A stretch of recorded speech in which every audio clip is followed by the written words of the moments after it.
നമസ്കാരം, ഫുക്രിയിലേക്ക് സ്വാഗതം. ഇന്ന് ഹെവി വെയ്റ്റ് ക്ലാഷ് നടക്കുകയാണ് ലോകകപ്പിൽ. പോർച്ചുഗൽ സ്പെയിനുമായിട്ട് ഏറ്റുമുട്ടും.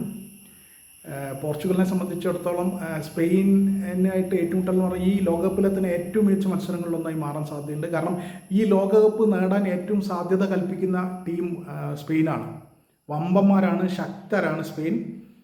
ലാമിൻ യമാലിൻ്റെയൊക്കെ ടീമാണ് സ്പെയിൻ. റോഡ്രിഗോ ഒക്കെ പോലുള്ള കളിക്കാരുള്ള ടീമാണ് സ്പെയിൻ. അതുകൊണ്ട് തന്നെ സ്പെയിനെതിരെ പോർച്ചുഗൽ വേർക്കാനാണ് എല്ലാ സാധ്യതയും. അതേസമയം പോർച്ചുഗലിന് ഈ കളി ജയിച്ചേ മതിയോ. അവരുടെ ഇതിഹാസ താരം ക്രിസ്ത്യാനോ റൊണാൾഡോയ്ക്ക് ഒരു ലോകകപ്പ് നേടിക്കൊടുക്കുക എന്നതാണ് പോർച്ചുഗലിൻ്റെയും ക്രിസ്ത്യാനോ റൊണാൾഡോയുടെയും ലക്ഷ്യം.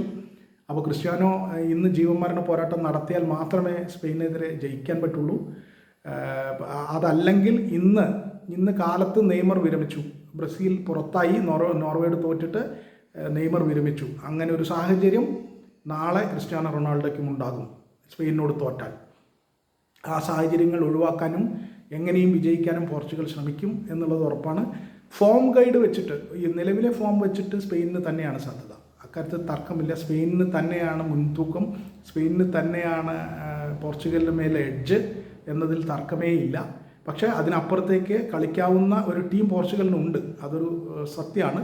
അപ്പോൾ ബ്രൂണോയെയും റാമോസിനെയും റൊണാൾഡോയും ഒക്കെ പോലുള്ള കളിക്കാരുണ്ട് അവർക്ക്.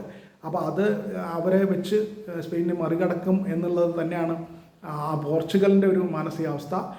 അതിന് CR7 ക്രിസ്ത്യാനോ റൊണാൾഡോ ചില്ലറ അധ്വാനമൊന്നും നടത്തിയാൽ പോരാ. തീർച്ചയായിട്ടും അദ്ദേഹം ഗോളുകൾ അടിക്കണം സ്പെയിനെതിരെ, എന്നാൽ മാത്രമേ വിജയിക്കുള്ളൂ. അതല്ലെങ്കിൽ ലോകകപ്പിൽ നിന്ന് പുറത്തു പോകും. ഇത് അവസാന ലോകകപ്പാണ് CR7 ക്രിസ്ത്യാനോ റൊണാൾഡോയുടെ എന്നതിൽ തർക്കമില്ല. അപ്പോൾ ലോകകപ്പിന് പുറത്തു പോകുന്ന ഒരു സാഹചര്യം ഉണ്ടാകും. അങ്ങനെ വന്നാൽ ക്രിസ്ത്യാനോ റൊണാൾഡോ വിരമിക്കും എന്ന അദ്ദേഹത്തിൻ്റെ സഹോദരി ലോകകപ്പിന് ശേഷം, ലോകകപ്പ് കഴിഞ്ഞാൽ വിരമിക്കുമെന്ന് അദ്ദേഹത്തിൻ്റെ സഹോദരി നേരത്തെ തന്നെ മാധ്യമങ്ങളെയൊക്കെ അറിയിച്ചിരുന്നു. അപ്പോൾ അത്തരമൊരു സാഹചര്യം നിലനിൽക്കുന്നതിനാൽ നെയ്മർ കഴിഞ്ഞാൽ പിന്നെ ഇനിയിപ്പോൾ റൊണാൾഡോ ആണോ ആ നിരയിലേക്ക്, വിരമിക്കലിലേക്ക് പോകുന്നത് എന്നതൊക്കെ അറിയാൻ ആരാധകർ വലിയ ആകാംക്ഷയോടെയാണ്. എന്തായാലും ഇന്നത്തെ കളി സ്പെയിനും പോർച്ചുഗലും തമ്മിലുള്ള ഈ ലോകകപ്പിലെ തന്നെ ഏറ്റവും വലിയ കളികളിലൊന്നാണ്, ഏറ്റവും വലിയ ഹെവി വെയ്റ്റ്സിൻ്റെ ക്ലാഷുകളിലൊന്നാണ്. അപ്പോൾ അത് തീർച്ചയായിട്ടും പോർച്ചുഗലിൻ്റെയും ക്രിസ്ത്യാനോ റൊണാൾഡോയും ഇനി അങ്ങോട്ടുള്ള എങ്ങനെയായിരിക്കും മുന്നോട്ട് പോക്ക് എന്നത്, അതല്ലെങ്കിൽ ലോകകപ്പിലേക്ക് നിന്ന് പുറത്തേക്കാണോ എന്നുള്ളത് തീരുമാനിക്കും. അതല്ലെങ്കിൽ ഈ ലോകകപ്പ് നേടുമെന്ന് സൂപ്പർ കമ്പ്യൂട്ടർ അടക്കം പ്രവചിച്ച സ്പെയിൻ പുറത്തു പോകും.